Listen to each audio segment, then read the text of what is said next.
Yeah, that guy goes 3 lanes of traffic all in one shot. How does anybody do this? The passion. Look, if the Red Sox aren't going to play Yoshida and Devers as they're about to get swept, then we might as well just give up and go home. The opinions on all your favorite teams. I'm glad that Mac Jones looks better. That's really important. He needs to look better. But if it were a video game, he'd still have an overall rating of 76, and that ain't cutting it. This is the Brady Farkas Show on WDEV AM, FM, and WDEVradio.com. What's up, everybody? Brady Farkas Show back at it on a Friday here on WDEV AM and FM at WDEVradio.com. Full show tonight, all 90 minutes. We are up until 7 o'clock. We've got Red Sox baseball coming up at 7:10. They take on the Royals tonight. They start today 6.5 games back of the third and final wild card spot. Yes, I declared them dead. No, they are not mathematically dead, though. So 6.5 games back. Royals tonight, very winnable series on the road in Kansas City. It's a Royals team that's scrappy. Trust me, like I just saw the Mariners play them for 7 games inside a week span. The Royals are very, very scrappy. They swing at everything. They run a lot. They make contact. They're not an easy team to beat. They do not have good pitching. They do not have a good bullpen, but they absolutely can make your life miserable on the bases.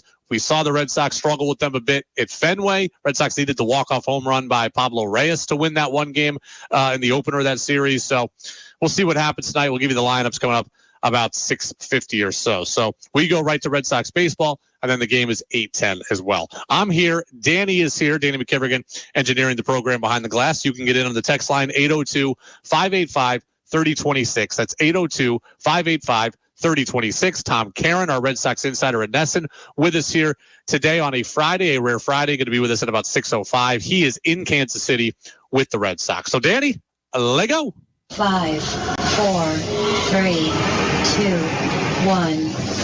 And here we go. The opening thoughts of the Brady Farkas Show are brought to you by Sticks and Stuff and Swan Lumber, Vermont's most complete locally owned home center with locations in Enosburg, Derby, Middlesex, St. Albans, and at Swan Lumber. They're online at sticksandstuff.com. You know, Danny, I've often said this, okay? It is the Friday before a holiday weekend. So I'll be honest with you. I don't know how many people are listening right now. So I always take attendance here on the Friday before a holiday weekend because I want to know how many people are out there. So you text me 802-585-3026. I want to know if you're listening and where you're listening from. And I'll tell you this, that your participation here kind of dictates where the show is going to go. Because if 50 people text in and say they're here listening, I've got a full-blown, just straight to it sports program to get to. If one person says they're listening and I think it's just me and Danny, then I got a couple other things here I'm going to deviate from. Mark in Essex says he's listening. We get a text that says I'm listening on the way home to New Haven, Vermont. So we got a couple people listening right now. I do have an off-topic story that I want to get to that I think you will find interesting. It's not just a throwaway segment. So I will get to that in about 15 minutes. Ross says he's in. Joe in Richmond says he's not happy about the Matt Corral signing. What's going on with Bill Belichick? We're going to talk about all this stuff. There's enough of you out here, and Will says he's listening. Okay, there's enough of you out here that I will get to a very sports-heavy topic to start. I will save my off-topic for about 15 minutes from now, but I promise you, it will be worth your wait. You will find it interesting as well. Steve from Montpelier says, I'll be listening for the next hour. We appreciate you, Steve. Thank you. So this is a good pre-holiday crowd here. Usually, you know, again, I never know who's listening here on a pre-holiday Friday, you know, day before Thanksgiving, day before Christmas Eve, whatever. Here we are, day before Labor Day weekend, and we've got a bunch of people listening. And I know we're going to have everybody listening next week, right? Like when football starts, that's when the sports radio crew is out in droves. So the fact that you're all here now is very, very exciting for me to see and exciting for Danny as well. Danny, I was thinking about the Boston Red Sox and been thinking about kind of how the Red Sox got to this point. And I was listening yesterday to a Mariners-related interview that Jerry Dipoto gave. Jerry Dipoto is the Mariners' head of baseball operations. He's the equivalent of Chaim Bloom for the Mariners. And I was listening to him talk about the way the Mariners were built. And I'm starting to wonder, should the Red Sox have been built the same way? And what I'm getting at is this. What the gist of this is the following. The reason why the Mariners right now, I think, are good and are maybe sustainably built is that when the Mariners went through their rebuild, they started out like they gutted it, right? They gutted it. They went to the studs. But when they started their rebuild, they went very, very college heavy in the draft. And this is what Jerry DiPoto said. And I started to really think about this in terms of the Red Sox. And we'll get to them in a second. The Mariners said, what is the quickest way for us to get good again? Okay, we're going to tear this thing down. What's the quickest way for us to get good? So DiPoto says, we started out this rebuild. We went very, very college heavy in the draft. I don't remember exactly what years, but you look at it. They took Emerson Hancock in the first round, I believe, out of Georgia. They took Logan Gilbert out of Stetson. They took George Kirby out of Elon. Like, they went college heavy and they went pitchers. So they started out their rebuild. They went college heavy pitchers. And they said, these guys will get to the big leagues quicker because they're college guys. They're not high schoolers. They're not 17-year-olds. They will get to the big leagues quicker. And you cannot win without good pitching. And then once the Mariners really built up this college pitching core, and they started to develop these pitchers, and these pitchers then got to the big leagues, then they said, okay, now we're going to invest in the offensive side of things. So then they started investing in offense. And then now they feel they've got such a good system that they've started taking high school players because they're like, look, we've built up a really good base here. We've built up young major league players. Now we can go for the upside, guys. And I start to think about the Red Sox, and I think to myself, should they have built up the same way? We, and I included, have praised Chaim Bloom for building up the farm system, right? There's no doubt about it. Chaim Bloom has built up the farm system. Part of the problem for the Red Sox, though, is that they don't have any pitching, and a lot of the high-end talent in their farm system isn't here yet. And that might be a problem in what Chaim Bloom has done. Again, and I haven't fully vetted this. I admit this. I heard this yesterday from DiPoto 24 hours ago, and I thought to myself, yeah, that makes sense. The Mariners did do that. They drafted young pitching, college pitching. They developed it quickly. Then they decided to go draft college hitting, get that to the majors, and now they're drafting upside. So they've kind of got this wave of pitching established, then college offense, now young upside players. And I think to how the Red Sox did it, the Red Sox have kind of built their team under Chaim Bloom, built their system in just a hodgepodge of ways. They have accumulated talent. Trust me, they've accumulated talent. But I don't know that they've really had a plan. Okay, the Red Sox drafted Nick York in 2020, right? The COVID year draft. Chaim Bloom's first draft, they drafted Nick York out of high school. And he's 6 to 7 years away from the majors. He's a talented player, no doubt. But is he a player that's really ready to help you win soon? We haven't seen him yet. Here we are 3 years later. We have not seen Nick York. Then they get a break, right? Or an unfortunate reality of drafting third the next year. They draft Marcelo Meyer. Some people say the most talented player in the draft. But again, a guy who's 6 or 7 years away, maybe at best case scenario, 4 or 5 away from helping you. And I look at the Red Sox problems. The Red Sox do not have pitching. Okay, they don't have top-end pitching in their system. They don't have what the Mariners built. And for the guys they drafted all the upside guys first.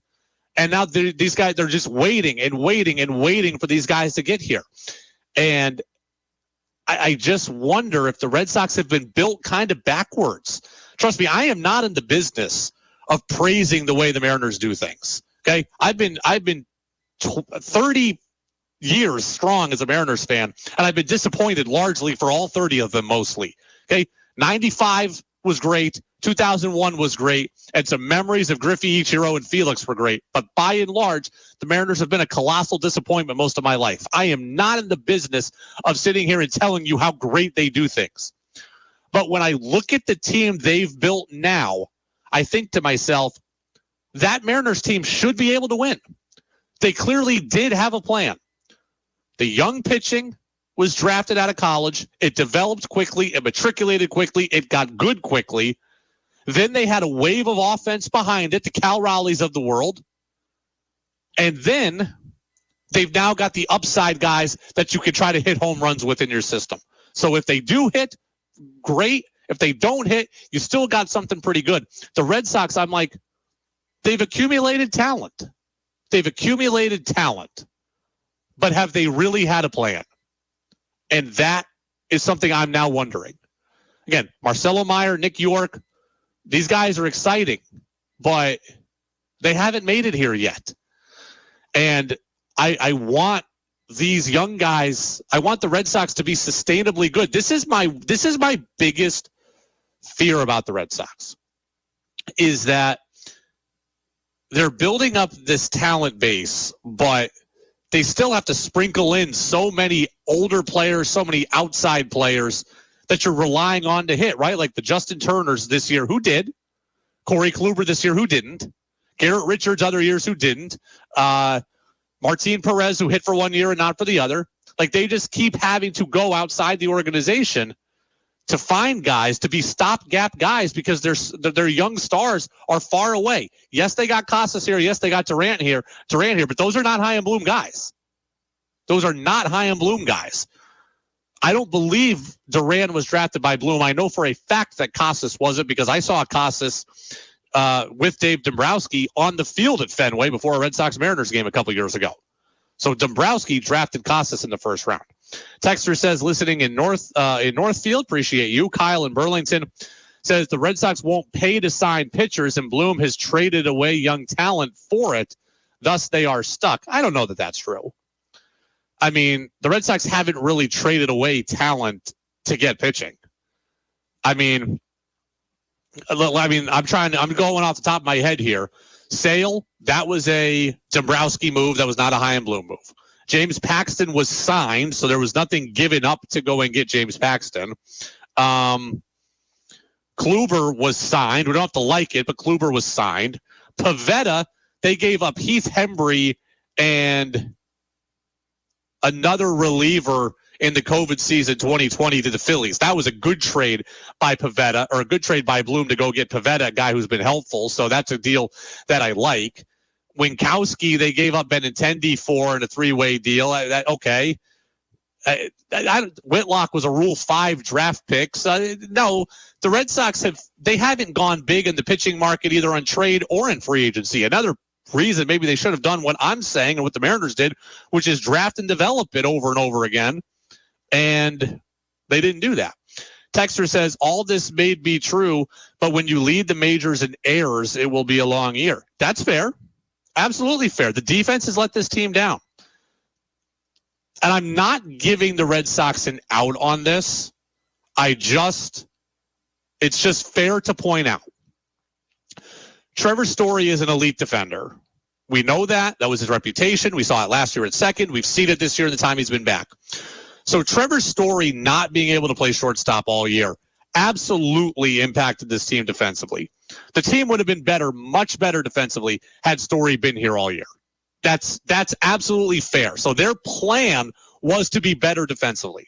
Where they've screwed up is thinking that, like, they knew Story was going to be out in January, and they decided to put Kike Hernandez, to take Kike Hernandez out of his comfort zone in center field or at second base and put him at shortstop and think that could work. That was a failed plan. It was a failed execution of the plan, and they stuck with the plan far too long. They could have signed Jose Iglesias, a glove for a shortstop. They could have found the Pablo Reyes of the world, a glove for a shortstop. They could have put Kike at second. They could have tried Arroyo at short. At the beginning, they could have put Kike at second and gotten someone else to play short. They could have put Kike back at center and not needed Duvall. There were options there because they had enough time from when they knew Story got hurt.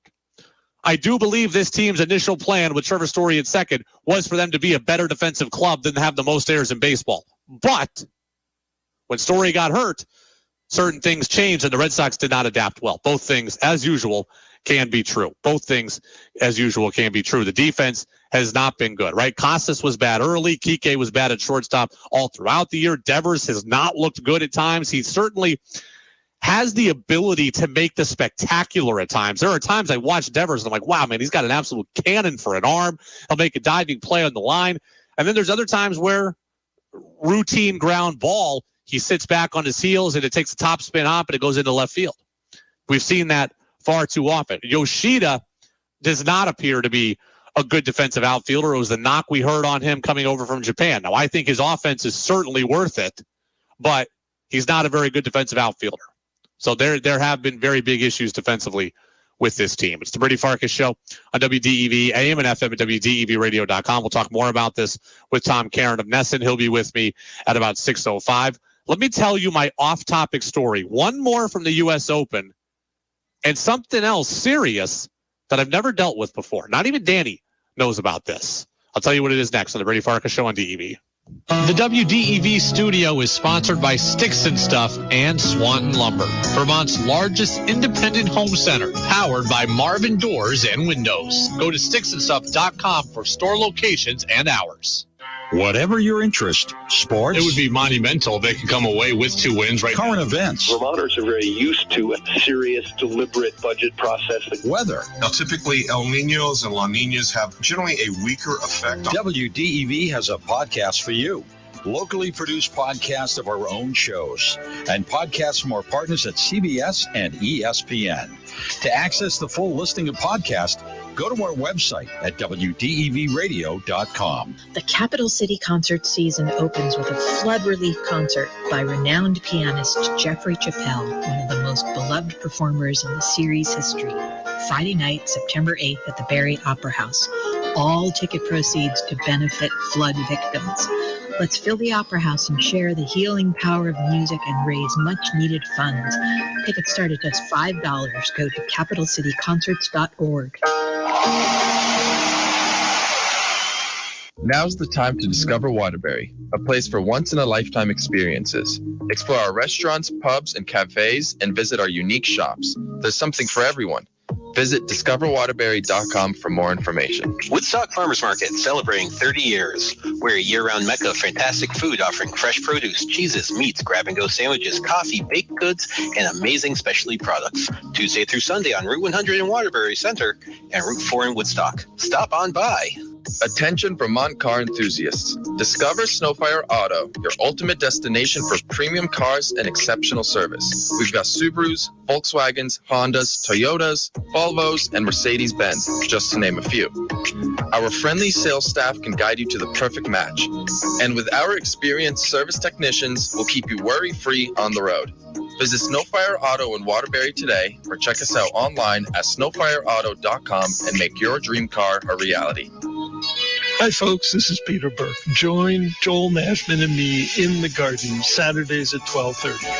Don't try to do it alone in your garden. Call in with questions for advice or just to share your successes in the garden. Brought to you in part by The Willie's Store, family owned since 1900 in Greensboro. Holly Construction, Gregory Drive, South Burlington. One call does it all. And your locally owned Montpelier Agway, East Montpelier Road. WDEV also serves the Northeast Kingdom at 101.9 W270BR Island Pond. Your chance to be part of the show is on the text line at 802-585-3026. Now it's back to the Brady Farkas Show on WDEV AM, FM, and WDEVradio.com. Welcome back in, Brady Farkas Show right here on WDEV, AM and FM, WDEVradio.com. Tom Caron, Red Sox insider at NESN with us here in about 15 minutes. He'll be with us at about 6:05. TC always with us on a Wednesday, but we didn't have a show on a Wednesday, so appreciate him stopping by today on a Friday. He is in Kansas City live with the Red Sox as they get ready for a series with the Royals. Our coverage begins at 7:10. Danny, two things I want to kind of tell you about. I haven't even told you about this, which is, wild because we talk so much before the show. One that's far less serious is just kind of a fun oddity here. But we were watching earlier, right? We have it on in the studio. We're watching U.S. Open, right? And I told you yesterday that I had been at the U.S. Open. Well, so Caroline Wozniacki won today. She beat Jessica Brady, an American, on the women's side. And then after every match, the players will sign 4 tennis balls. And then the players will hit the tennis balls into the crowd. And it's a souvenir for the crowd. They generally will hit one ball in one direction, one ball in the other, one ball in the other, and one ball in the other. So each quadrant of the facility gets an opportunity to get an autographed ball. I don't know if this happens at every match, but it certainly happens in the bigger arenas with the bigger players, right? Like, I don't know that the mixed doubles match I was watching is doing this, but Every ball, or every big arena, they do this. I forgot to tell you yesterday, so I'm in Louis Armstrong Stadium, right, watching Iga Swiatek play, who's the number one player on the women's side.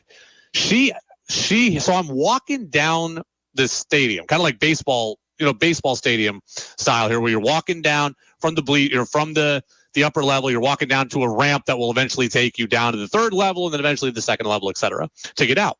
So Iga Swiatek hits one of her tennis balls autographed right at us, like directly to us, right in front of us, about 10 rows in front. Like, she took this thing full power. Like, she went from the center court to the fourth level, 10 rows in front of me. I was that close to getting the Iga Swiatek top-ranked player autograph ball. Now, talk about a collector's item, right? Go to New York, hang out for a day at the Open, end up with an autograph from the top-ranked player that you get for free, and caught in the crowd. I've never caught a foul ball at a real baseball game before. Minor league game, yes, but I've never caught a foul ball at a baseball game. I can't imagine what it would have been like to catch this tennis ball from Iga Swiatek that missed by 10 rows, Danny. 10 rows. She hit this thing four decks up and we missed it by 10 rows. And I'm disappointed he didn't jump over some seats to go get it. It would have taken more than jumping over seats. I would have had to push over old people, push over little kids. It would have been like an episode of Seinfeld. You're too old to remember Seinfeld, sadly, but that's how old I'm getting. I still watch Seinfeld. What are you talking about? Do you? Okay, good. I'm glad to hear this. Do you remember the episode where George is dating the woman and there's a fire at the kid's birthday party and he pushes old people out of the way to get out, and then Eric the clown has to put the fire out because George was too cowardly and he ran out, leaving everybody behind? I don't think I'm on that season yet. Okay, that's what I would have had to do, though. Like, that's what I would have had to do. I would have had to knock everyone over, jump over a railing, knock some people down, and I didn't know she was going to hit it, right in our direction. So, I wasn't prepared for it. But yeah, it's about 10 rows in, 10 rows closer, I would have had the Iga Swiatek tennis ball. Anyways, let me tell you about the other thing that's happened to me, interestingly, in the last week. My little brother, is 27, and he is the healthiest person that any of us know. Okay, he's the healthiest person any of us know. Like, borderline, like, it's obsessive how healthy he is. Like, I'm talking, eats perfectly, doesn't eat junk food of any kind, like barely allows himself one cheat meal a week. Like, it's annoyingly healthy to me. Cares about his body more than anyone, or treats his body well, I should say, better than anybody that I know. And he doesn't drink anything but water, hasn't had a soda in a decade. Like, he's just wired differently, certainly different than me, right? Like, I'm like, hey, football season started, give me a 6-pack, give me some chicken wings, and, let's get some nachos in here too. That's me. My brother would never do that kind of thing. So we love each other, we get along well, but our food levels are certainly different. Exercises like crazy. He's unbelievably diligent with his workout program. Like, we drove to my grandma's funeral 8 hours to Ohio. We stopped at a rest stop. He's doing push-ups in the parking lot. Like, that's how obsessive he is about making sure he gets everything in. So my brother hadn't been feeling well recently. And, last week he hadn't really told me, but he told my mom he wasn't feeling that well and didn't really know what was up. Had been feeling really tired, had been getting really thirsty. Ended up having to go to the hospital. It turns out my brother, the healthiest person I know, is now a type 1 diabetic. And, they've caught it, and they found out he's been living with type 1 diabetes for at least 3 months. I don't know what, tests they run and what body parts they're looking at necessarily and what things they're looking at within your body, but whatever they're looking at kind of has detectors on them, and they can tell that these things have been unhealthy for at least 3 months. That the records of your body only go back 3 months, but it could have been more. He could have been living with diabetes for a year, but he's been having it for at least 3 months. And it was wild to me, given how healthy he is. Now, there's a difference between type 1 and type 2. And type 1, it doesn't really kind of matter what your level is. It feels just kind of random. So my brother, for as much trouble as he's gone to be healthy, ended up getting this disease anyways, which is wild for me to think about. But I have never been around really a type 1 diabetic. Danny, have you ever been around a type 1 diabetic, like someone close to you? No, okay. I haven't. So I know type 2 diabetics, and I don't quite understand it all. Like, insulin and sugar and when it's too high and when it's too low and what triggers it and what causes it and what the fix is. I haven't really ever had to know about that stuff. I'm now starting to learn about it. But, we go to the U.S. Open and, all of a sudden, like we walk like 10 minutes from the Uber stop to the U.S. Open, and my brother all of a sudden looks like he's going to pass out or get nauseous. And he's got a sensor basically in his arm. It's not a sensor in his arm. It's a sensor on his arm, I should say. Kind of like an Apple Watch. Like that's kind of an easiest way to think about it, except it's on your arm. And he puts his phone up to it and it tells him what his levels are. And he's like, okay, I'm crashing. And I don't quite know what that means at this point, but I know it's not good. So now we end up sitting before we ever get into the Open for like 10, 15 minutes while he takes some stuff. He's got some, it's not medicine. It's like a glucose tablet. Eats a box of raisins, which has some sugar in it or something like that. And it's just wild now to think like that the healthiest person I know now has to live like this. And it's not that it's bad, right? Like a lot of people have diabetes and are thriving, and he will thrive as well. But getting used to this is going to be a big time adjustment for him, a big time adjustment for all of us. Like just kind of seeing it because, he'll work out in the morning. He'll eat, he'll work out in the morning, he'll come back and he'll do whatever. He's very, very active. He's always on the go. Well, now he's got a plan. Okay, when am I working out? When am I eating? What exactly am I eating? When am I taking my reading here? And what happens if my reading is too high? And what happens if my reading is too low? And then what happens if my reading gets too low in the middle of the night? And his phone will buzz at him because it knows like, his phone knows, like this app knows when his levels get too high or low, and it will beep at you like incessantly if you've done this. So it'll wake him up in the middle of the night. It's just crazy to think about that. And then I think about it also, and like he's, my brother is a very old soul, and I mean that in a good way, right? He's 27, but he's an old soul. He likes to be detached. He would very much prefer to have lived in 1965 rather than 2023. He doesn't like the technology all the time. He'll use it now because he has to for this, but like he used to have screenless Saturday. He'd put his phone away for an entire day, would not watch TV, would not talk on his phone. You could not get in touch with him. He just wanted to be one with nature. He'd make a great Vermonter. He just wanted to be one with nature. Now he can't do that because he has to always be attached to his phone now to have these readings. So, it's just wild. And I don't know that there's really a point to me telling you all this other than this was something new that over my last couple of days off that like I was exposed to.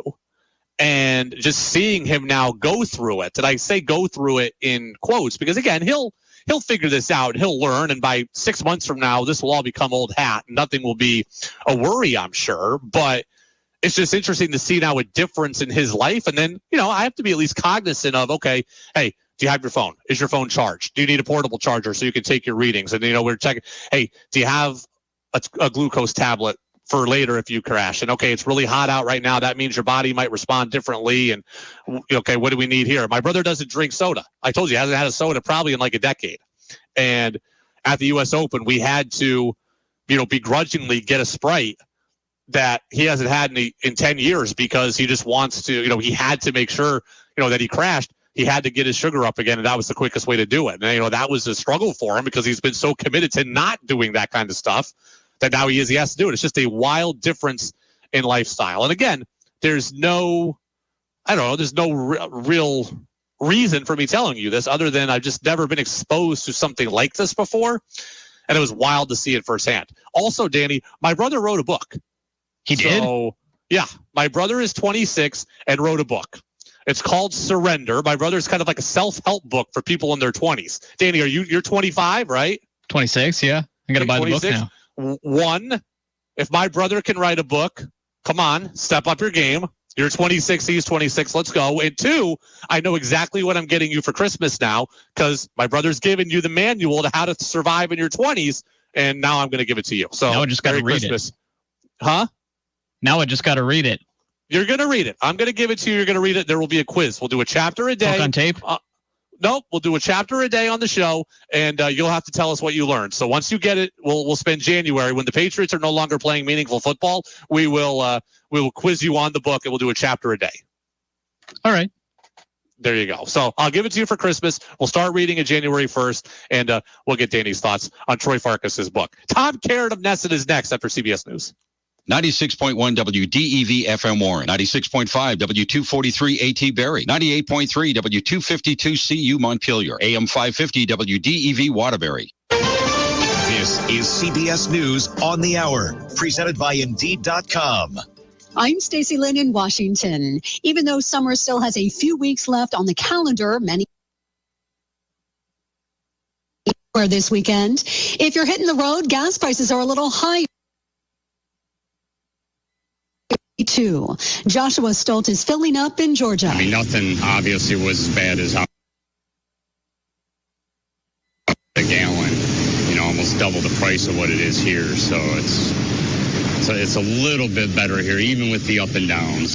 There are many people who would rather stay home for the holiday. Sure, Detroit has its festivals, parades, and other Labor Day weekend events. Is the Jamaican food, the Caribbean food is crazy. Crazy, but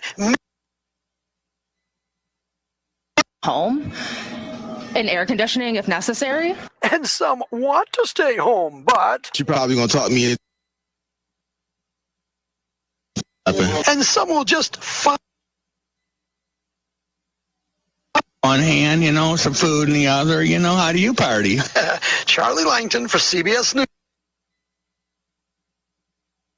On the latest jobs report. The Labor Department reported a gain of 187,000 jobs in August, which was slightly above estimates. But the previous 2 months were revised down by a combined 110,000 jobs. On top of that, the unemployment rate surged to its highest reading since February 2022, from 3.5 to 3. Ethan Nordian has just been sentenced to over 18 years in jail. As he asked for leniency in court today, getting out of the world of far-right groups. 10 years of sentencing, and after the judge walked out, Pizzola stood up, lifted his fist, and yelled, "Trump won." Police body camera footage has been released in Ohio showing the moments leading pregnant black woman accused of shoplifting. Then get out of the car. NASCAR's playoffs begin this Sunday at Darlington Raceway. After so many near misses, Denny Hamlin told Fox Sports he thinks this might be the year. I feel more confident in, that all of them are in the right place to win this year. This year, only 36 points separate the 16 NASCAR drivers. This is CBS News. You need to hire fast and hire right? You need Indeed. Their all-in-one hiring platform helps you attract, interview, and hire candidates efficiently. Visit Indeed.com/credit. Let's face it, talking about life insurance is never easy. But after we watched a close friend lose her husband with no insurance, we decided that wasn't going to happen to our family. Yeah, but shopping for life insurance can be almost as difficult as talking about it. But then we heard about Ethos Life Insurance. They're a new kind of life insurance, built for people on a busy schedule who don't have time for unnecessary doctor's visits, fine print, or hidden fees. Who want to keep it simple. I couldn't believe how easy it was. We answered a few basic questions, and within minutes, we had an estimate of what it would cost and what sort of policy made sense for us. I never imagined a life insurance could be so affordable. And accessible. The peace of mind knowing that our future is secure, it just removes a lot of the fear around getting older and... Yeah, the unexpected. I'm glad we talked about it. I'm glad we went with ethoslife.com. Go to getethos.com now for your free estimate. That's getethos.com. Getethos.com. Interview with the Vampire and The Walking Dead are back to shooting. Neither AMC nor production company Stalwart Films is part of the Alliance of Motion Picture and Television Producers, the coalition of studios actors are striking against. They've been granted an interim okay by the SAG-AFTRA union, but no new writing on the shows will be allowed because of the... How well do you know your sports show theme? On Austin, showing just how good he is at Name That Tune. CBS! The video's gone viral. What's this one? Sunday Night Football. So much he had to memorize. Monday night. Monday Night Football, yeah. Yes, Monday Night Football. Stacey Lynn. CBS. CBS News. Make your opinion heard by texting onto the Brady Farkas Show at 802-585-3026. Now it's back to the Brady Farkas Show on WDEV AM, FM, and WDEVradio.com. Welcome back in, Brady Farkas Show right here on WDEV AM and FM and WDEVradio.com. We got Tom Caron, Red Sox insider at NESN, with us here in just a couple of minutes. CC is live in Kansas City with the Red Sox. He'll be with us momentarily. Danny, that thing from CBS at the end, I know it was blipping in and out a little bit, but about a little kid who recognizes the theme songs of various sporting events on various networks. I got to tell you, it's cute. I don't know that it's overly impressive. Okay, in the annals of the Farkas family basement, there are VHS tapes of a young 3-year-old Brady Farkas telling you the quarterback of every NFL team. Like, come on, I've seen better than that. I got to tell you. You're just jealous that social media wasn't around when you were that young? If social media was around when I was a kid, I would have been viral for my sports knowledge. There's no doubt about it, right? There's videos of me singing the Monday Night theme song at age 3. I can't even say all the words, but I'm singing it. We want to talk about adorable. Like, there you go. I mean, that kid, like, good for you. I'm glad you know that the ESPN theme song is this way and the CBS football theme song is that way, and this is Sunday Night Football. That's great. I was singing Frank and Alan Dan and the Bang Bang Show for ESPN Monday Night Football with Hank Williams 30 years ago. Okay? I was doing that 30 years ago. That's not new. That's not original. I can tell you the quarterback. Before I could say Warren Moon, the old quarterback of the Oilers, I was saying Orland Moon. That's cuter than what that kid's doing. I got to tell you, like, again, that's not new. I've seen that. So, I'm not, it's impressive. I was far more impressed. Danny, we do not have this because it's not in our audio database and I won't be able to find it again quickly.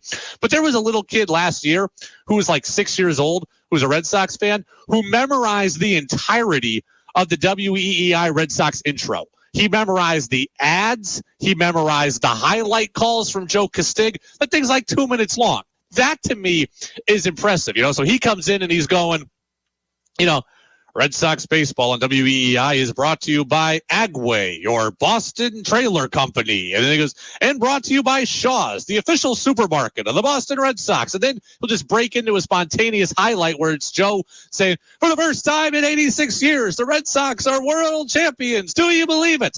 I think that was more impressive to me. A 7-year-old with a 2-minute monologue memorizing sponsor tags, advertisements, and highlights. That, to me, is where the money's at. I'd rather have that kid go viral. I think we need a game show now of like toddlers doing this. I would have won it. So I would have been so good at that kind of game. Before we get to TC, Danny, you're also continuing to be amazed that my brother wrote a book at the age of 27. Yeah, I feel like I've accomplished nothing. That's frequently how I feel. Just think about how I feel when you get to 33. Here we are watching the U.S. Open. I'm like, hey, Alcaraz is 20. He's already won a U.S. Open, is already a millionaire. He very well might win again this year. And I'm spending my Fridays before Labor Day hanging out with you. Not that I don't love that. I'm just saying, like, the Taylor Swift, everybody younger than me is rich, it feels like now, right? So, like, this guy bought a house, and this guy's a millionaire, and that guy won the World Series, and that guy threw a no-hitter. You're going to keep feeling that way as you get older, Danny. Something to look forward to. Will you read the book? I'm not going to waste my $17 on you for Christmas if you're not going to read it. Will you read a book about self-help, about guidance through your 20s? Yeah, I'll read it. All right. So I could get him to sign you a copy, too. He doesn't have very good penmanship. I'll tell him to clean it up for you on the autographed copy. That's all right. Maybe we'll make that part of the show. I don't know if we'll do a chapter a day, but maybe a chapter a week. I think they're fairly short chapters. Patriots probably won't be playing much meaningful football after January 1st. We'll need some things to fill the time. We'll have UVM basketball at that point. We'll have the Celtics. We'll have the Bruins, which everybody will want me to talk about, and I'll keep railing against until at least February. But, we'll have things to talk about. And, we can intersperse in some Troy Farkas book club if we want. We can even get Troy on the show, have him talk about the book with you, Danny, and kind of tell you exactly what you should be looking for and taking away from it, 20-something to 20-something. I just want Troy to make an audiobook. Makes it easier for all of us. I'm going to text him right now. Well, I'm going to text him while TC is talking and tell him we want an audiobook. And also, I want to be paid to do the audiobook, now that you mention it. Oh, you want to voice it? I'll voice it. I don't care. If he'll pay me, If he'll pay me, I'll do it. Not that I don't have better things to do, but I'd like to make a little extra money. I could be the voice of an audiobook, I think. I have a decent enough disposition, a decent enough set of pipes. I think I could voice audiobooks. Flawlessly. Have you ever listened to a book on tape, by the way? That's what I did through high school, actually. The ones I could find anyway on YouTube. Oh, wow. What a good idea that would have been when I was in high school. Is listening to books on tape. I hated reading so much in high school. I read one book in high school, I think. I really enjoyed reading The Fountainhead by Ayn Rand. George Thomas hates that book. He comes in after us on most days here. We were talking about it once. He hates that book. I really liked The Fountainhead by Ayn Rand. I also enjoyed The Count of Monte Cristo at one point by Alexander Dumas. But I didn't read all those books. I read part of it. Spark noted part of it. Did they have Spark Notes when you were in high school, Danny? Or of course. Is that a relic Spark of the Notes. past? Oh, yeah. Okay. Everybody used Spark Notes. I would Spark Notes the book. We also had Pink Monkey at one point, which was a thing that would give Cliff Notes versions of the book. I'd ask the really smart guy with the locker next to me what happened, and then I'd read, a couple pages here and there. So I hated reading. If audiobooks had been around, though, I might have been a much different student when it came to reading, no doubt about it. I actually just reread the Fountainhead for the first time since high school, just with the book on tape. I went to whatever it is, the audiobook app on your tablet or on your phone, and I listened to it. The thing is 800 pages. It was going to take 30 hours to read or to listen to. I'm like, no, ain't nobody got time for 30 hours. So I took the abridged version of it that cut it down to 8 hours, and I listened to the whole thing. I was very impressed with the guy who did it. The guy who did it, the audiobook, one, who's got time to voice things for 32 hours, and two, he played every part. So the mother, the whiny mother, he played it. The strong, dominating guy, he played it. The seductive and gentle woman, he played it. This is the same guy doing this guy should get a role on Broadway with what he's doing here. This is phenomenal work here by this guy. I don't know that I could do that, but just doing a first-person account of my brother's book, I could probably do. So, yeah, $17 on Amazon is how much my brother's book costs, Danny. Save your money. I'll buy it for you for the holiday, and now I know what you're getting. I was going to get you headphones because you don't have your own set of headphones, and you use the ones in the studio. And now that you're a big-timer who's full-time, you need your own set of headphones. But I'm going to pass on the headphones, I think, and get you my brother's book. Can't wait. Will you please get yourself a set of headphones? It's my biggest complaint like these about headphones. You. But I'm not going to say they're dirty because I don't want to implicate people that we work with, but 6 different people use those headphones. Don't you want your own? I'm not a germaphobe or anything, but I like my own stuff. Don't you want your own headphones? Well, this is a brand new pair, and I think only and a couple it's going to be worn by somebody else after you tomorrow. No, there's wipes in here. We're good. You need your own headphones. Please get your own headphones. Okay. All right. Christmas time. We'll take a collection in to get Danny a pair of headphones, a good pair of headphones. We need at least $75 for people who want to donate to Danny's Get a Headphone Fund because he needs good ones. It can't just be the Apple earbuds that come out of the iPhone box that they still do that. We need good studio quality headphones, and we need at least $75 probably to be able to make it happen. What we've made happen now is tracking down Tom Caron, our Red Sox insider over at NESN. TC is live in Kansas City with the Red Sox as they get ready for their next series with the Kansas City Royals. Red Sox are 6.5 games back after just a dreadful series in Houston, 6.5 back of the third and final wild card spot. TC live from the bowels of Kauffman Stadium, I'm told, with us now. TC, how are you? Doing well, Brady. How you doing? I'm doing well as well. Before we get into the thick of things with the Red Sox, let me start with this. I texted you that Wednesday we weren't talking because we had the Red Sox game, but I was also at the U.S. Open. That was my first time at any tennis tournament, first time at a major, certainly. It was awesome. What is left on Tom Caron's sports bucket list? Well, I mean, there's a World Cup game. I've never seen a World Cup game. That would be number one, and I'll do that next time when they're in the U.S. in 26. The Kentucky Derby has always been on my list, but that just for the pomp and circumstance of it. Not that I'm a huge horse racing guy, but I always thought that'd be fun. Not a ton else. I never would have thought this, but the last year or so I've gotten into F1 a little bit. I'd love to see a real Grand Prix, like the Monaco Grand Prix, like one of the ones over there. There's a lot of, I got to see Liverpool play a couple years ago over there. I'm a big soccer guy, but so there's some of the classic places over there, but that you can go forever listing off the different places. But I've been to the Super Bowl. I've been to the NBA finals. I've been to the Stanley Cup finals. I've been to the World Series. I've hit most of the things I hope to hit someday. Well, certainly your bucket list is more full than mine, and mine's pretty good, but yours is more full than mine. I've never been to the U.S. Open, and I like tennis, so that I'm sure it was a blast. The Masters I'd love to go to once, right? There's just some of those sort of specific events now, as opposed to leagues or championships. I'd love to hit Wimbledon. I think that would be a blast. Some of those, that might be a retirement thing. Just spend a year hitting all the sports things I haven't hit. The thing that was amazing about the U.S. Open is, so we got the grounds pass, right? And the grounds pass led us into almost everything. The only thing we couldn't do was go into Arthur Ashe Stadium. That was the only thing we couldn't do with it. We could go into Louis Armstrong Stadium, though, and we did. So, but just the freedom of movement around the complex was very, very cool to me. You did not have to sit and post up at one match for 4 hours. You could be very, very transient in terms of walking around. So I was watching doubles, literally could high five the players. We were on the rail first row. You were that close to doubles. It was like spring training on the back complex, in Fort Myers for you. But then we also sat in the upper deck at Iga Swiatek, the number one player in the world on the women's side, in Louis Armstrong Stadium. So you were able to bounce back and forth between the two, which is very cool.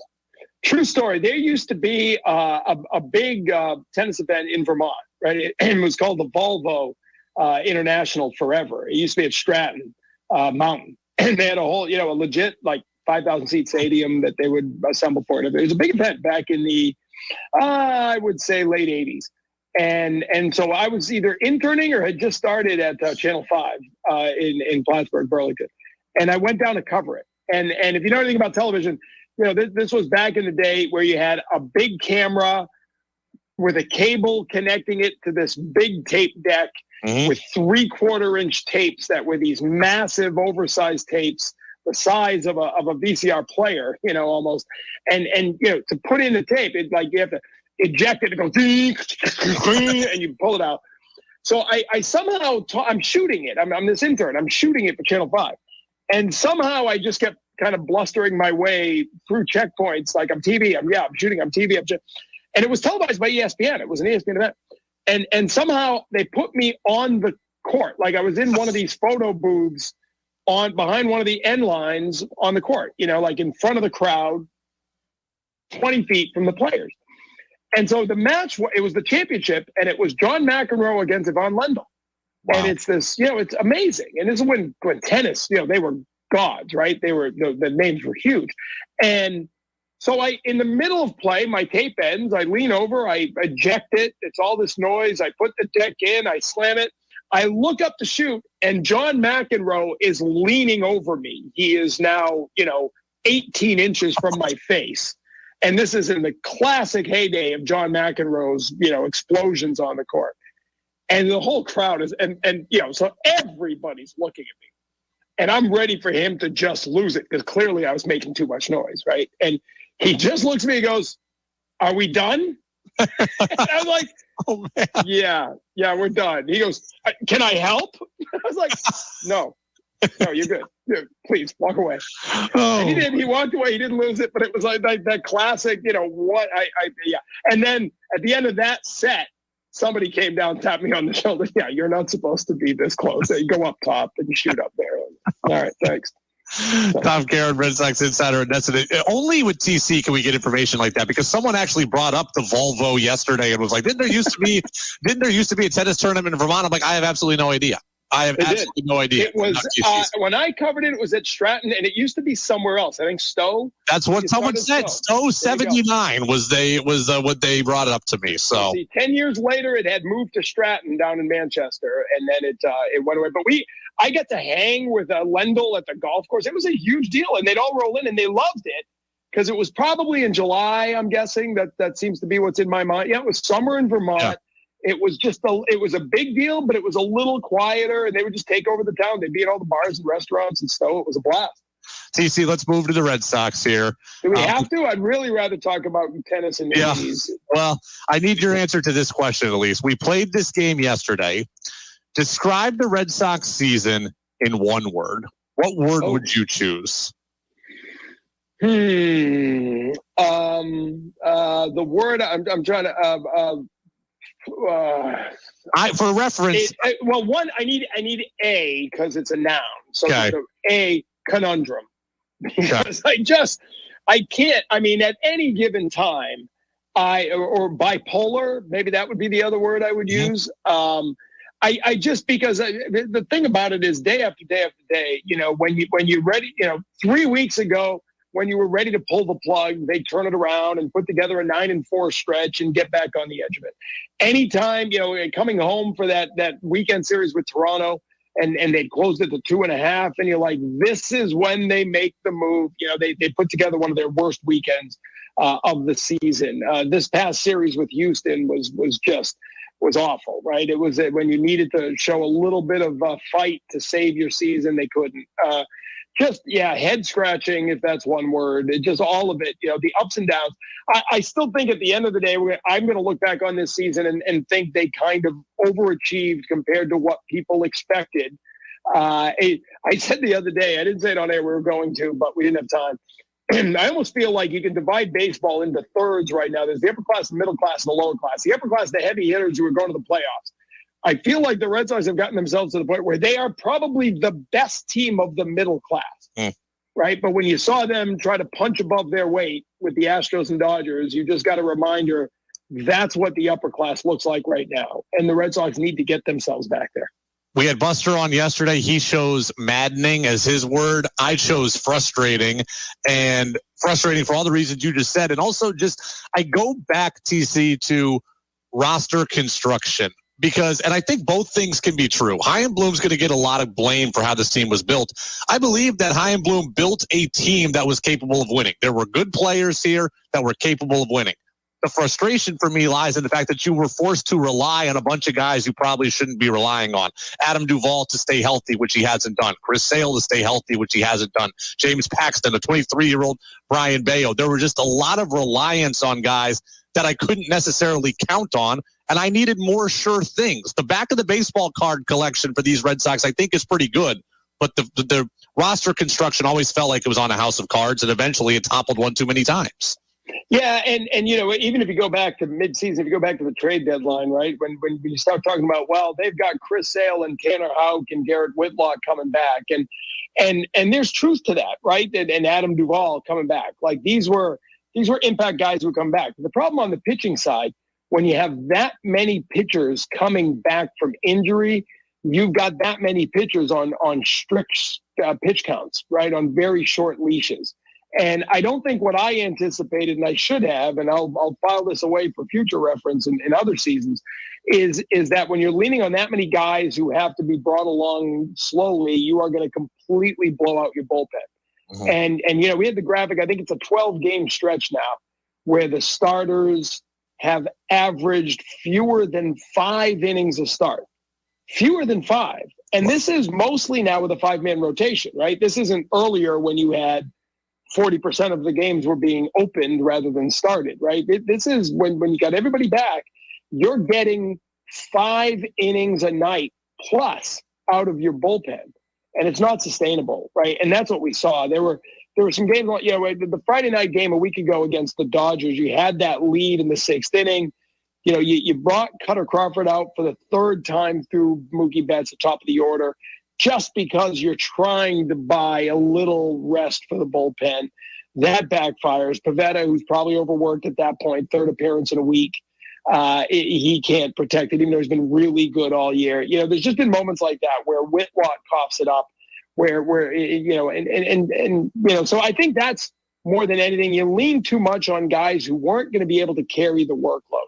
The other part of it is the defense, right? I mean, that's it. If you're talking about maddening or frustrating, the number one item on that list for me is the defense. I mean, we had the list of, they've got 92 errors, I think the most in Major League Baseball. We showed that list, and it was the top 7 error committing teams in baseball and not one of them is in the playoffs right now. And it's as simple as that. Right? If you can't catch and throw the ball, you're not gonna go anywhere. And this team has had real trouble catching and throwing the ball. It's been a step back for Rafi Devers defensively. It really has. We've seen some of the young guys come up and not be that good defensively. Duvall is not a center fielder. He's a corner outfielder. All that stuff starts to add up and gets really frustrating. Trevor Story's been great coming back, and I look forward to a full year of him manning that position. That'll help. But, man, they got to clean it up. TC, I don't know that I agree with this, and I don't even know that this is exactly what he was saying. But the fact that Buster was even wondering this yesterday was a problem. He wonders if Red Sox ownership looks at the season at the end of the year and goes, yeah, we didn't win, but we ran a better business model, and are they happy with that? Like, if the books are good, are they happy? And I don't know that that's true, but the fact he's even asking that seems to be a problem. Yeah, and I don't think it's true. I talk to Tom Warner from time to time, and they still, everything they, whether it's, and again, they built a massive sports conglomerate, right? But when you talk to them about the Red Sox or Liverpool or Pittsburgh, all this, they really start with trying to win. The exhilaration of winning. Winning's good for business. Winning sells tickets next year. That all matters. But it's a big business now with a lot of involvement from a lot of different people and a lot of outside stuff, right? Real estate development and a partnership with Live Nation on the MGM Music Hall. Just a lot of stuff that's kind of built. But when you talk to them, they always talk about the Red Sox are the foundation of it all. If this has been a 3-year rebuild, it better be done, right? I mean, you better get out of it for next year. There's got to be a reckoning here in the first week of October as far as where they are and where they're going, because I think Chaim's done a really good job, obviously, building up that farm system, but there's still not a lot of pitching coming in the pipeline anytime soon.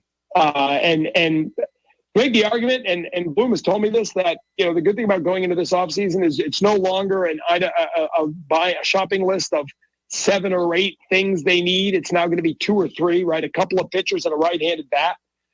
So that makes life a lot easier because now maybe you can overspend on those items rather than getting 7 budget players, right? Or 5 out of the 7. Now you can probably go into the elite end. Yamamoto, the pitcher who's going to pose from Japan, guys like that you're going to spend money on.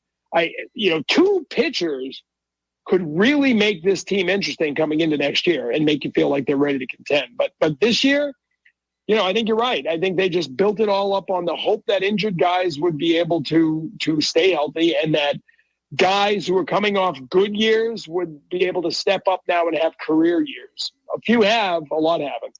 More shoddy roster construction. Red Sox or Patriots? Go. Oof.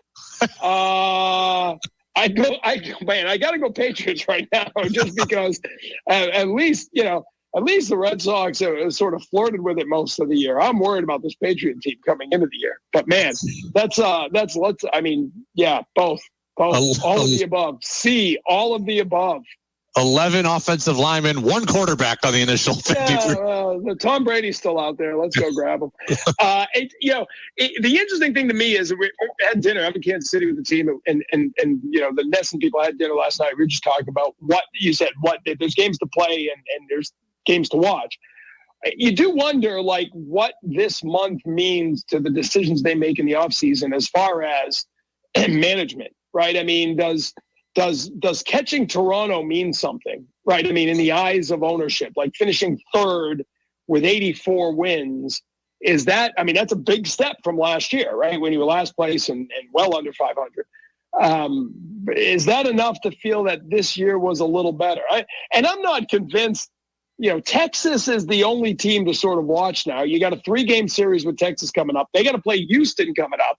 So what if you swept Kansas City and Texas lost 2 out of 3 from Minnesota this week, and now you're back to 4.5, and you got the way this team has played this year. My guess is there's one more little flirt with 3 or 4 games out before it's all said and done. I don't think it'll be enough to get them there, but it wouldn't shock me for them to raise our expectations one more time, only to then get swept by Toronto. Or something and fall on their face again. So that's the maddening, frustrating, bipolar. Those are all good words. Catch whoever you want. Just don't catch the Mariners. Tom Caron, Red Sox Insider. I don't think you have to worry about that. Red Sox, I'm a Mariners fan. I worry about everything, TC. So, TC, enjoy Kansas City. Hopefully no weirdo home runs and foul balls like last year that you have to explain down there on the left field wall. And we'll look forward to watching tonight. Good stuff. Thanks, Brady. Appreciate it. Absolutely. There goes TC live from Kauffman Stadium getting ready for Red Sox and Royals. Our coverage begins at 40 minutes, 7:10. We'll have the lineup for you coming up here in about 20 minutes or so, about 6:50. A little bit later than that, James Paxton on the mound against Jordan Lyles. A lot of good stuff from TC there. Look, and think about it two ways. One, TC's in television, right? He is trying to get you to watch the Red Sox. So when he tells you, like, his job is dependent on ratings and revenue that's generated from those ratings, right? He wants people to listen. He wants people to watch. I want people to listen here to our coverage on DEV. He is right in telling you, they might make it interesting. They got some reasons, they got some things so they can get back in it a little bit. He's trying to sell you that. And I'm trying to sell you it also. Full disclosure, right? I want you to listen to Red Sox games here on DEV. It's good for us as a business. It's good for us as a company. It's good for us as a show. Now, I think TC's right. I think the Red Sox can flirt with some relevance again for the rest of the year, right? Like, Seattle's going to play a really tough schedule at the end of the year. They're going to play the Dodgers. They're going to play the Rays. They're going to play the Reds. They got the Astros again. They got the Rangers again. Rangers have the Astros, have the Mariners again. Like, so other teams in front of you will lose games. The Red Sox may be able to make some headway.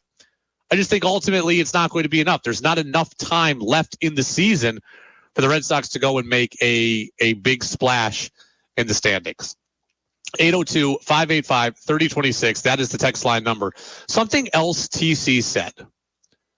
If the Red Sox miss the playoffs, but win 84 games, more than last year, would you view it as a true improvement? I'll tell you what I think next on DEV.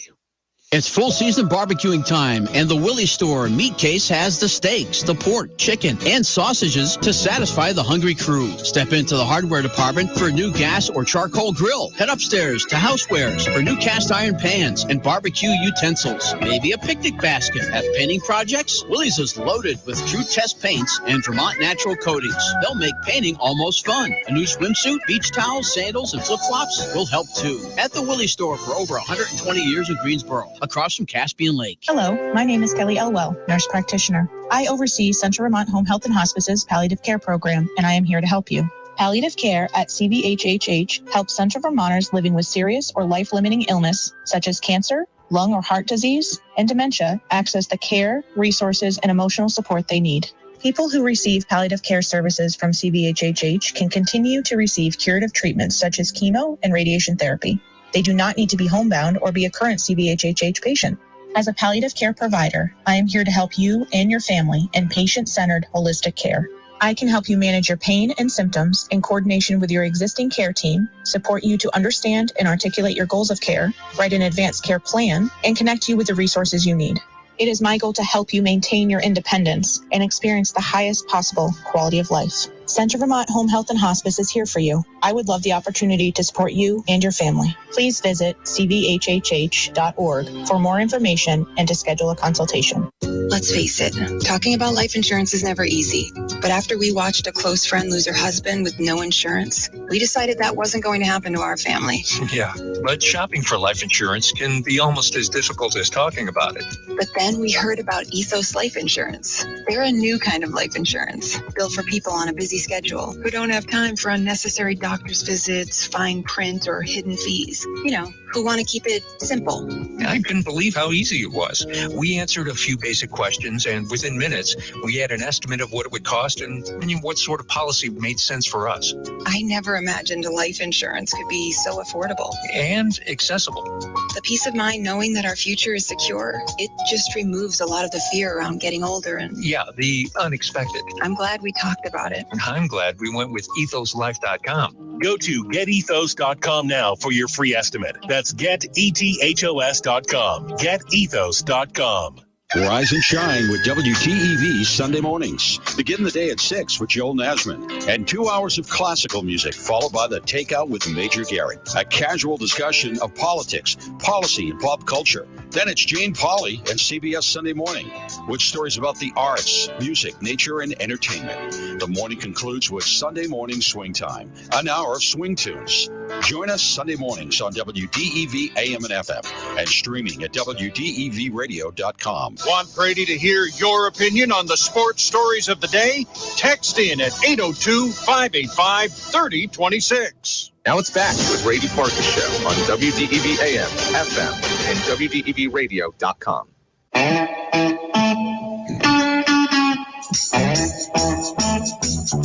Welcome back to the Brady Farkas Show right here on WDEV AM and FM and WDEVradio.com. Text lines open 802-585-3026. I want to go back to something that Tom Caron said just minutes ago with us. And Danny did a great job getting this cut already for us here. I want to play this back. We're talking about the Red Sox and the idea. Let's just say this. Let's say the Red Sox finished the year with 84 wins. Okay? 84 and 78. That would be a 6-win improvement from last year. Okay? Last year they went 78 and 84. They finished last. Let's say they go 84 and 78 this year and finish third or fourth in the division. Here's TC's question. Does catching Toronto mean something? Right? I mean, in the eyes of ownership, like finishing third with 84 wins, is that, I mean, that's a big step from last year, right? When you were last place and well under 500. Is that enough to feel that this year was a little better? 802-585-3026. If the Red Sox make a 6-game improvement, 84 and 78 versus 78 and 84, if they finish third or fourth in the division instead of last, will you see this year as a success? Danny, I know what I think. I want to wait for some texters to get in. I want to ask you what you think. Okay? 6-game improvement. You don't finish last. Would you see that as a truly better season in which you are building positively? 6 games is not enough to say you improved. You know what? I disagree with you in general, but I don't think it would be improvement for the Red Sox. And let me explain why. So I disagree with TC's premise or with TC's question there. If the Red Sox finish 84 and 78, I'm not going to look at this season and say, okay, they're building. And the reason why is this, because the Red Sox are not building with enough young players that I think that they're just going to take off next year. Okay. Like let's look at it this way. Let's look at it from an NFL perspective. Okay. The Indianapolis Colts are a team that, not even the Colts. Number 1 pick of the draft this year was the Carolina Panthers. Okay. Carolina Panthers were picking number 1 in the draft. That's a bad example because they traded from that. We'll use Houston, number 2 pick of the draft. So Houston was the second worst team in the NFL last year. They were picking second in the draft. They won whatever they won. We'll call it 5 games. I can't remember at the top of my head. We'll call it 5 games. Well, if they win 5 games this year again with C.J. Stroud, but if C.J. Stroud starts every game and you could see visible improvement, I would say their 5 wins this year are an improvement over 5 wins last year. And if they win 7 games in season 2 with CJ Stroud, I would say that's an improvement as well. And if they can win 7 games in season 2, then I'd look at them and say, okay, season 3, now I can see it, right? 9 wins, 10 wins, division title, playoff game, right? Like it's a slow incremental build, but you can see it because you know you're growing with a young player. I think about it like Jacksonville in the NFL, right? I saw Jacksonville against the Patriots at Gillette Stadium, I think week 16 or week 17 of the 2021 season. And Jacksonville, I think, went 2-15 that year or 3-14, one of the two. I mean, it was awful. Last year, boom, 9 wins, 8 wins, 9 wins, whatever it was. They win the AFC South, get to the playoffs, and they push the Chiefs. They beat the Chargers in round 1. And now people are picking Jacksonville to be a team that could go to the AFC title game. So you can see steady improvement. I think about the Mariners, right? Again, a team we talked a lot about early, a team that I know very well. If the Mariners tore it down to studs and then one year won 68 games, but then brought up a couple kids and next year won 74 games, I'd say, okay, it's improvement. Because I could see a growth there. I could see the young players getting better. I could see the young players building, and I can start to envision 74 wins this year, now 80 wins the next year, now 87, 88 wins, and now we go. So you can see it. You can conceptualize it. I don't have that with the Red Sox. Why don't I have that with the Red Sox? Why don't I have that same belief?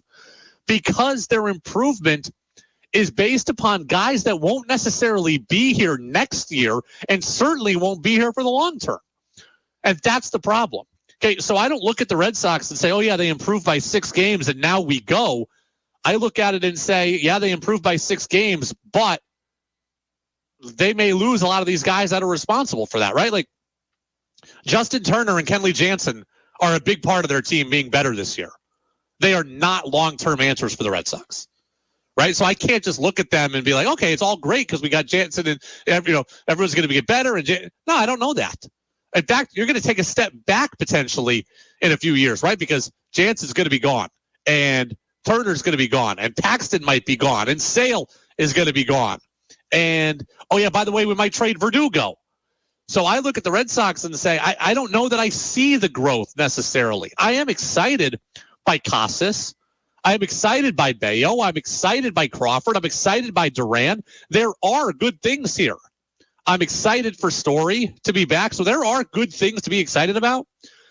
But there's also enough things that may not be. Duvall's not going to be here next year.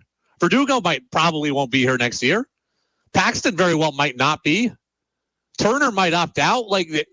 So the gains you see from the younger players, okay, Casas will be better next year. Great. Oh, yeah, but Turner might not be here. Counteracts it.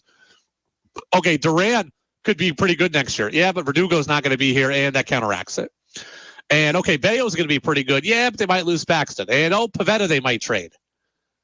So, Danny, is this making sense? Am I saying this the way that I want to say it, that I just don't see? Okay, you're a Celtics fan. If I told you that the Celtics were going with a youth movement, they were going to play with a bunch of draft picks, and, okay, this year they're going to be really bad. They're going to go 20-62. But then those next year, the players are going to be 19 years old. And they're going to win 26 games. And they're going to be 20 years old. They're going to win 34 games. And then they're going to be 21 years old. And okay, now they're going to win 40 games. And you can see a logical progression here. The Red Sox aren't playing with that much youth that I can't allow myself to get that excited. Is that making sense, Danny? Yeah, you're saying the incremental improvement needs to be more with younger players if you want to feel good about the future at all, right? Yes, exactly, 100%. If you're going to have an incremental improvement, it needs to be the result of something that I can count on going up, up, up, up, up. I don't see the Red Sox going up, up, up necessarily. I see a give and take. Duran better next year. Bayo better next year. Casas better next year. That's good. Story here next year. That's good. But as those 4 players go up, well, Jansen's going to get older, might go down. Turner's going to get older, might go down, might be gone. Verdugo's going to get traded. Duvall's not going to be here. And whatever gains you had by those other players are going to be counteracted by players that are weighing you down, don't improve, get worse, or leave entirely.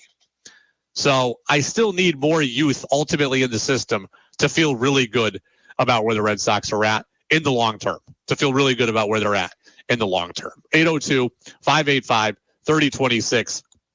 If you're looking for reasons to watch, if you're looking for reasons to listen the rest of the way, I go no further than the continued development of those young players. I want to see Bayo pitch more. I want to see Bayo get to a career high in innings. I want to see Casas continue to hit down the stretch, continue to get better defensively. Duran, unfortunately, is out for the rest of the year with his foot injury. He's going to need surgery, so he's gone. I want to see Story get the reps and get healthy for next year so I can feel really good about him again as a bat next year, as a middle-of-the-order bat. I want to see, I still like Cutter Crawford. I don't know ultimately what his role is, but I like Cutter Crawford. I like to see how Houck does and see exactly what he can be. How does Pivetta do? So there are still reasons. If Rafael is here or Willie Abreu, there are reasons to watch this team beyond just the standings. As TC said, I think they can, make one last push at relevance, but ultimately one last push at relevance is not going to get them into the playoffs. At least I'm pretty sure they're not going to the playoffs. I mean, let's have a little fun right now with playoff odds here. I don't really love the playoff odds machine over at Fangraphs, but I look at the Red Sox. They have a 4.5% chance to make the playoffs. 4.5. So you look at the teams who are in front of them, right? Houston, 95. Seattle, 87. Texas, 71. Tampa, 99. Baltimore, 99. Toronto, 44. So the closest the Red Sox have is a 40% disparity from Toronto, right? 4.5 to 44. 40% disparity. That's not giving me a whole lot of reason here to be real optimistic about the standings, but there are reasons to watch. I look at the Red Sox, too, the rest of the way. They have the 6th hardest schedule in baseball. 28 games left for the Red Sox, the 6th hardest schedule in baseball. Of the teams I just mentioned, that is the hardest of anybody, right? Seattle's got the 8th hardest. Texas, the 15th hardest. Houston, the 28th hardest, so the 3rd easiest. And Toronto, I missed in there somewhere. They are 26th hardest, which is 5th easiest. So it's a pretty difficult odds right now for the Red Sox. Right now it is, let's see, Danny, let's go a little backwards today. I always like to give the Red Sox lineup at the end of the show, but I want to get to a Patriots thing and I don't want to jump back and forth. So give me the Red Sox music now. Let's get the Red Sox lineup.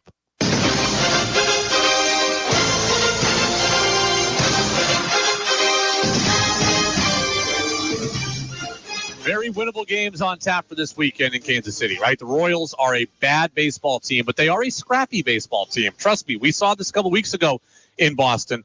The Royals play hard. They have a bad starting staff. They have a bad bullpen. But they have one of the best young players in the game in Bobby Witt Jr. They have a very, very fast team that runs a lot and creates havoc on the bases. They will play hard. Okay, they took the Mariners for a ride they couldn't believe a couple weeks ago in Kansas City. Here they are in Kansas City again. The Royals are 41-94. It's a bad record, but it's scary to play a team that has nothing to lose. Red Sox are 69-65. James Paxton pitches for Boston. He's 7-4 with a 3.99. Jordan Lyles 3-15 with a 6.51 for KC. Alex Verdugo leads off for the Sox, 277. Rafael Devers is at third, hitting 267 with 29 homers and 89 ribbies. Justin Turner's the DH. He's got 22 homers. Tristan Casas is at first. Adam Duvall's in center. Masataka Yoshida down to sixth today. He's in left. Trevor Story's at shortstop, hitting 194. Luis Arias is at second, and Connor Wong is the catcher, and he bats ninth. The Royals lineups features Michael Garcia, who's 277 with 19 home runs. A very excitable young player at the top of the order. Bobby Witt Jr., 276, 82 RBIs, 38 steals, 27 homers. Salvador Perez missed a couple of games with injuries. He's back. He can hit home runs, 19 of them on the year. Nick Massey is at second. I don't recall too many second basemen hitting cleanup. Robinson Cano, there are a few. Jeff Kent, but not many. Let's see. Freddie Fermin is the catcher tonight. He bats fifth. Nick Velasquez is in left field, and Nelson Velasquez, he bats sixth. Drew Waters is in right. One of the Royals' top prospects, Nick Lofton, is in the lineup today for his major league debut, and Kyle Isbell, the speedy outfielder, is in center, and he bats ninth. That's going to do it for the Red Sox portion of our show. I do have one Patriots note I want to give you before we get out of Dodge today. Credit, unexpected credit, for one Bill Belichick. I've got to give it to him. That's next on DEV. As a teacher, there's nothing more rewarding than watching kids grow through music. And it's a lot more than seeing them learn an instrument. I see them grow as people, building self-confidence and often forging friendships that last a lifetime. And like so many other music teachers, I've had Ellis Music beside me my whole career. A local and family-owned business, Ellis Music rents and sells only high-quality instruments recommended by teachers. And that's been their commitment for over 75 years. With an extensive selection of student models at affordable prices, discovering the instrument that your child will love is easy and flexible. Ellis Music offers month-to-month rental, as well as the rent-to-own program, which includes worry-free maintenance and repair. If you'd like to bring the magic of music to your child's life, just visit ellismusic.com. It can happen so easily. A few drinks become a few too many. It's time to go, and you think of calling for a ride home. What's the worst that could happen? You get pulled over. You lose your license. You total your car. You kill someone. Drive sober or get pulled over. Paid for by NHTSA. It's Macy's Labor Day sale with end of summer specials, like 30 to 40% off Levi's for him and for her, 70% off fine jewelry clearance, and 60% off luggage from Samsonite, Delsey, Travel Pro, and more. Or get an extra 20% off with your coupon or Macy's card. Star Rewards members can earn even faster Dream Star Money bonus days at Macy's. Availability and duration vary by store location. Details at Macy's.com/starmoney. Savings off sale and clearance prices. Exclusions apply. It can happen easily. A few drinks becomes a few too many. It's time to go and you think of calling for a ride home. Nah, what's the worst that could happen? You get pulled over, you lose your license, you total your car, you kill someone, drive sober, or get pulled over. Paid for by NHTSA. Everybody likes Vermont maps, right? While new risk maps of Vermont's #1 hazard, flooding, are being produced by FEMA over the next few years. They use new elevation data and will be available digitally instead of just on paper. To learn more, visit floodtraining.vermont.gov or visit your regional planning commission at vapda.org. This message is brought to you by the Two Rivers Ottaquechee Regional Commission and this station. Attention bargain hunters. Check out the new deals on the WDEV Trading Post online marketplace. Makita tools, including a hammer drill, straight shear, angle drill, and multi-tool. Some priced at more than half off. Summer isn't over yet. How about a Navarro inflatable kayak with paddle for just $300? These items are brand new and priced well below retail. Go to WDEVradio.com and click the tab for Trading Post Online Marketplace. The Brady Farkas Show now has an interactive text line, so reach out now at 802-585-3026. Now it's back to the Brady Farkas Show on WDEV AM, FM, and WDEVradio.com. Welcome back in, Brady Farkas Show, right here on WDEV, AM and FM, and WDEVradio.com. First full Friday of high school football action tonight around the state of Vermont. We spoke in the afternoon news to Jack Main of NBC5 News, and a former intern for us here at DEV. He's doing great things at NBC5. His interview with what he's looking for tonight and looking for this season around the state in high school football is available on our podcast channel on Apple Podcasts, Spotify, and at WDEVradio.com. So if you're interested in Vermont high school football, Jack's interview is there. I want to give a little bit of credit to Bill Belichick. I think that's only fair, right? I've been critical of Bill Belichick, so it's time to give credit where credit is due. Bill Belichick appears to be giving Bill O'Brien the freedom to run his offense the way he sees fit. And you might think, oh, Brady, that's no big deal, right? Like, it's the offensive coordinator. He should be able to run the offense his way. That was a question I had when it came to Bill Belichick. As Bill Belichick gets older, I believe that Bill Belichick doesn't trust a lot of people. And I think that's probably a normal thing as you age, no matter what you do, or you just talk about life in general. I think Bill Belichick doesn't trust a lot of people. And I think that's part of the reason why he went to Joe Judge and Matt Patricia, a couple of people who were kind of indebted to him, who he could control and manipulate a little bit, who would do what he says, and guys that he has a good relationship with. And I wondered, whoever the offensive coordinator was, would Bill Belichick really let them do it their way? Or would he try to just make sure he had his thumbprint on it? Now, Bill O'Brien is a guy who he's worked with before, who he appears to trust, and is letting him run the offense the way he sees fit. And I have to give Bill Belichick credit for that. Bill Belichick, I think, is a guy who hasn't wanted to go outside the organization, who hasn't wanted to try new things, who's been stubborn and stuck in his ways, and who has wanted guys who only he feels very, very comfortable with. And that is a small group of people. Well, Bill O'Brien appears to be in that small group of people yet again. And maybe I never should have doubted it, but I did. Even though they worked together, it was a decade or so ago. I didn't know if Bill Belichick would have the same level of trust in Bill O'Brien now as he did then. He appears to be having that. And apparently that's being proven by the decisions at quarterback. So Bill O'Brien doesn't really love Bailey Zappi, according to reports. So Bill Belichick says, okay, we will release Bailey Zappi. We will sign him to the practice squad, and we will go get you a quarterback that you like to work with. Enter Matt Corral, the kid who they signed yesterday out of Ole Miss. I didn't really put 2 and 2 together, but Ted Johnson, former Patriots linebacker, did. One of the big questions was, how much power does Bill O'Brien have? Significant. I think we know that answer now. And I think, Mike, you were on it all day today, and Michael, you're saying the same thing. I think you guys are absolutely right. When it clearly shows that Bill O'Brien has more power maybe than we all thought. We kind of knew that, that was the offense was his. But personnel decisions, I mean, bringing in, Trace McSorley was a Bill O'Brien move. I think this was obviously a Bill O'Brien move. Now, I don't love always giving the offensive coordinator personnel decisions. Like, it's one thing when it's a backup quarterback. It's another thing when it's letting the first round draft pick be chosen by the OC. That I don't love. I wouldn't want Bill O'Brien to have that kind of power. But when we're talking about backup quarterbacks and third string quarterbacks, I'm fine with it.